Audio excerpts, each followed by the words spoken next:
سلام، در این قسمت خوش آمدین. امیدوارم که قسمت گذشته را دیده باشین که به حساب ما چی کار کردیم و به حساب هیدر ساختیم، داخلش نویگیشن بار جور کردیم و به حساب در سمت چپ آوردیم چی کار کردیم، یک لوگو را اضافه کردیم. سعی کنیم ما به حساب بسیار ساده در داخل داخل از فولدر HTML و بعد از در داخل فولدر فوتوز که ما یک عکس داریم در نام banner.jpg در این قسمت هست. ما این رو میخوایم در پایین از این چیکار کنیم، بیاریم اضافه کنیم. بسیار ساده. سعی کن ما این اول چیکار کنیم، این آرتیکل را از این قسمت خلاص کنیم. ما آرتیکل را میتونیم که در کجا اضافه کنیم، این در پایین از این کسته ما رو اضافه کنیم. بعد از این آرتیکل اضافه کردین، ما اینجا در داخل سکشن یک ایمیج اضافه کنیم. ایمیج ما در کجا بود؟ در داخل فولدر فوتوز در نام banner.jpg و بعد از اون یک آلت را در این قسمت ما این تعریف کنیم. مثلا فرق نمیکنه، هر چیزی که باشه ما میتونیم که نوشته کنیم بسیار ساده بینر این بین شکل. بعد از اون سیو مونیم و ما این سایت را چیکار مونیم؟ رفرش. با مجردی که رفرش کنیم اینی عکس ما در این قسمت اضافه شد. عکس اضافه شده، اما متاسفانه عکس در سمت چپ هم چیکار شده؟ در این سمت کسته هم قرار گرفته. پس ما به چه شکل بیتیم که این در وسط یعنی در سنتر بیای چیکار شنه قرار. پس بلده از این کار ما این چه کار کنیم؟ بسیار ساده. این بعد از هیدر خو یک دانه دیو اضافه کنیم. بعد از اینکه ما دیو اضافه کردیم، همه این نمزی سکشن و آرتیکل و اساید را اینا رو کسته در داخل از این میرم چه کار کنم؟ میندازیم. زمانی که اینا رو در داخل از این انداختین، سعی کن ما در این قسمت کسته در اول اینی کلاس کانتینر را در اینجا دیدیم که به حساب مکس ویدش در حدود چقدر است؟ در حدود 1200 پیکسل. پس ما اینی کلاس را پس بلده از این دیو دیگه ما این چیکار کنیم؟ تعریف کنیم. شما میتونین همزمان کلاس جدایی هم بخشش تعریف کنین، اما اینجا میتونین بسیار ساده بیاین یک کلاس کانتینر را چیکار کنیم؟ نوشته کنیم. با مجردی که نوشته کنیم و با این سایت رفرش کنیم، ببین چقدر قشنگ عکس ما فیکس وسط قرار گرفت. حالا فاصله دو طرف کسته مساویه. ببین اینجا هم کسته یک فاصله مساوی رو داره و از این سمت دیگه هم کسته یک فاصله مساوی چیکار شده؟ اینا با هم دیگه داره. پس ما در این قسمت کسته ای را آوردیم، عکس را اضافه کردیم. بعد از عکس خو ما در پایین از عکس های خو به حساب یک آرتیکل ها رو میتونیم که در این قسمت بیایم اضافه کنیم. مثلا هیدینگ اضافه کنیم، پاراگراف اضافه کنیم، هر چیزی که بخوایم در این قسمت میتونیم اضافه کنیم. مثلا اول H1 ما به حساب how to learn HTML5 and CSS3. مثلا یک هیدینگ رو ما در این قسمت اضافه کردم. بعد از او کسته به حساب پایینش پاراگراف اضافه کردم. فکر کن لوریم ما در موردش جزئیات دیدیم که به چه شکل. حال ما کسته در این قسمت میتونیم که به حساب یک تکست لوریم را اینجا اضافه کنیم، چرا که به حساب وقت زیاد نداریم که به حساب اون رو تایپ کنیم، در موردش چیکار کنیم جزئیات بدیم. شما زمانی که وبسایت تکمیلی می ساختین به حساب در اون صورت بیاین چیکار کنین، درباره‌اش امو تکست را میتونین اضافه کنین. بعد از اون در پایین از این میتونیم یک H2 اضافه کنیم، مثلا نوشتنم که this is subheading و بعد از اون در پایین از این میتونین که یک پاراگراف را اضافه کنین. به حساب به این شکل ما پاراگراف را ما در قسمت چیکار کردیم؟ اضافه کردیم.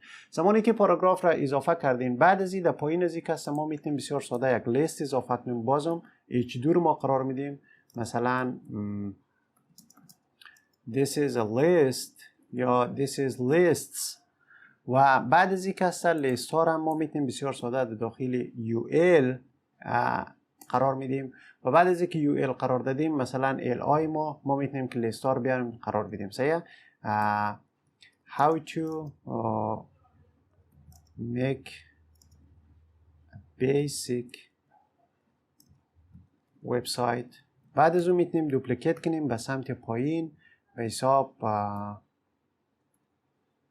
how to learn HTML و بعد از اون در پایین از این میتونیم به حساب how to learn JavaScript. این به این شکل اینا رو ما اینم اضافه کنیم.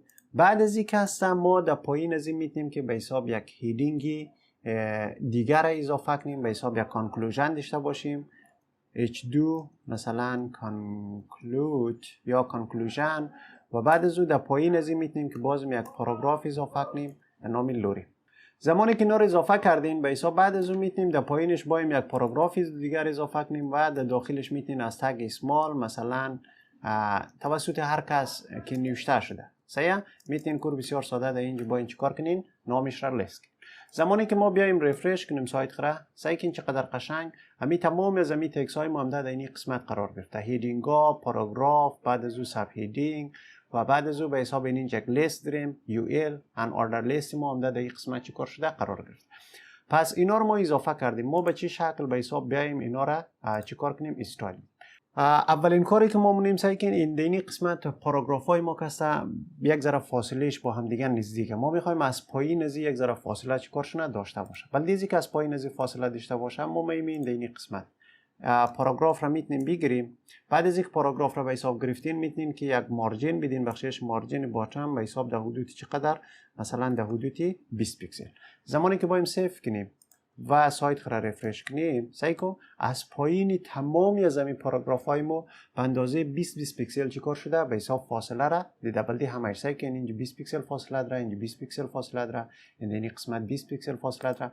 بعد از این پاراگراف مکستم ما H1 سعی کن H1 و چیزی را که نگفتن ایلون بلدشون در این قسمت ای هست که زمانی که شما چندین دونه به حساب الیمنت های HTML را میخواین سلکت کنین در سیم استایل، یعنی از یک نوع استایل بخشش بدین، میتونین با کاما اونا را از هم دیگه چیکار کنین؟ جدا کنین. H1 کاما H2 کاما H3 و بعد از او کاما H4 کاما H5 و بعد از او H6.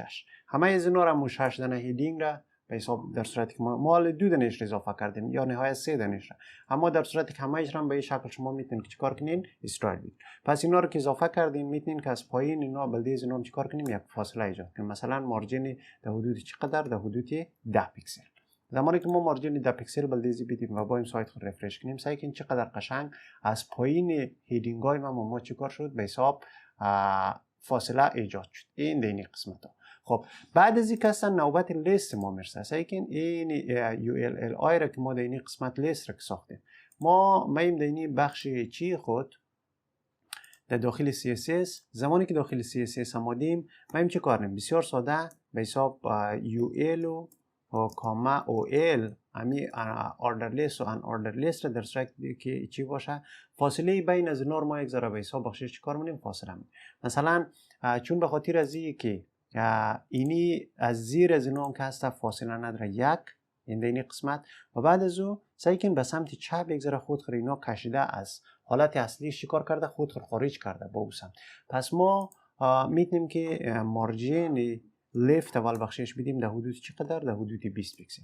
بعد از او یک مارجین باطن هم بخشش میدیم در حدود چقدر؟ در حدود 20 پیکسل.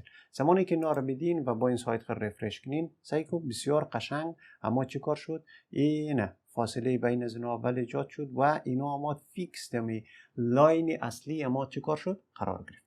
خب این بار ما چیز کنیم به حساب بخش آرتیکل خو کسته ما میم دینی قسمت آرتیکل را کسته به حساب بخشش یک بک‌گراند میدیم. ببین اینیا کسته ما میخوایم که در داخل یک بک‌گراند سفید، یعنی تمام از می آرتیکل های میکسته در داخل یک بک‌گراند سفید به قرار بگیره.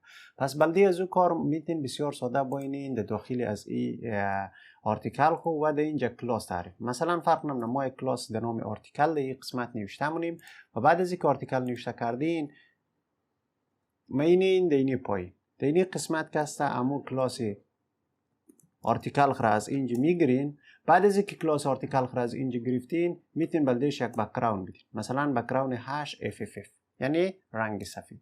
و مجردی که رفرش کنیم سعی کو چقدر قشنگ به حساب اینی بخش چی ما که هسته امی قسمت آرتیکل های ما اما رنگ چی را خود گرفت؟ رنگ سفید را گرفت. اما به حساب میتونین که باز بلدیزی که اینو خیلی چسبیده با این هسته میتونین که چیکار کنین؟ به حساب یک پدینگ بخش ایزی بدین. ما بلدی تمام از امی بخش آرتیکل خو کسته کانتنت های مقدار اونجا قرار داره ما یک پدینگ میدیم در حدودی مثلا 30 پیکسل. سعی کن با مجردی که 30 پیکسل بدیم و بایم رفرش کنیم ببین چقدر قشنگ فاصله بین از اینا ایجاد شد که ما بسیار ساده همراه از اینا میتونیم که چیکار کنیم؟ کار کنیم. یک فاصله این دینی قسمت ایجاد شده.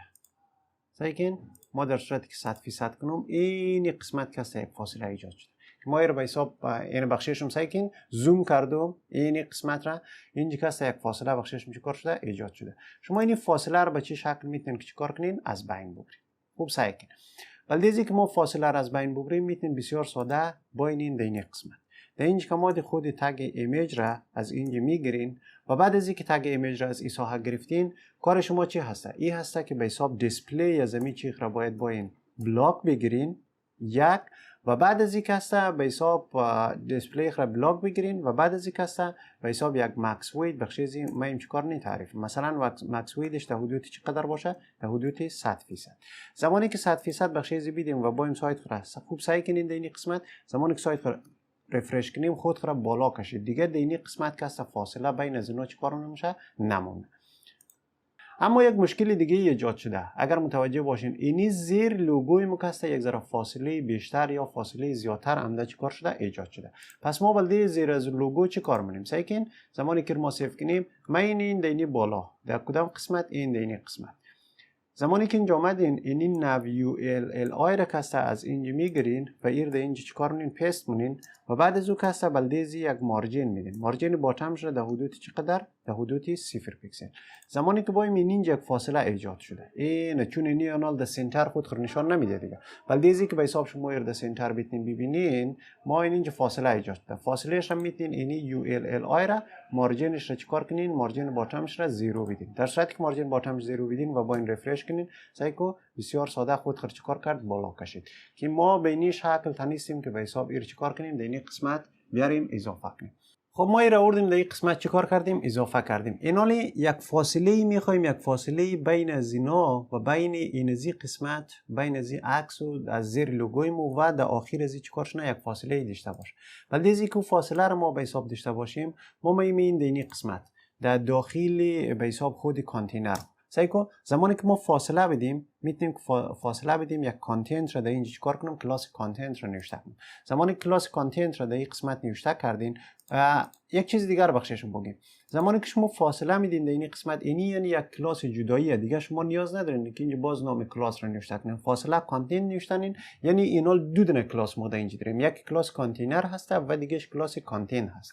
پس ما این کانتنت را در اینجا نوشتیم و میایم در کجا؟ در داخل CSS. زمانی که داخل CSS آمدین در این قسمت چی کار می‌کنیم؟ به حساب نوشتنیم که کانتنت. خوب سعی کن بخش کانتنت خو ما یک مارجین تاپ میدیم به حساب در حدود 30 پیکسل.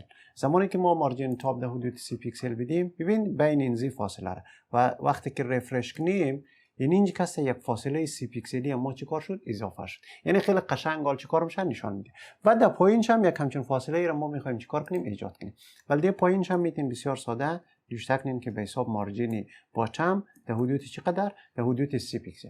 زمانی که نوشته کنین و با این سایت خود رفرش کنین سعی کو از پایینش هم ما چیکار شد؟ یک فاصله 30 پیکسلی ما اضافه شد.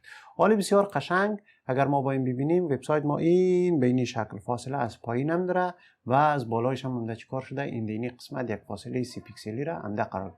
و خوبیش برای هست که حتی شما اگر زوم این و زوم اوت هم کنین، در صورتی که زوم این زوم اوت هم کنین هیچ خراب نمیشه. سعی کن نه کانتنت هایشون هیچگاه جابجا نمیشه.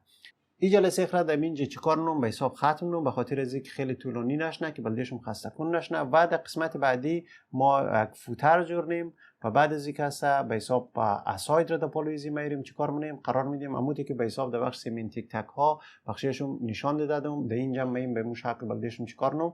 مکمل همه‌اش را میایم کار کنیم. تا قسمت بعدی شما را به الله پاک و بی‌نیاز میسپارم.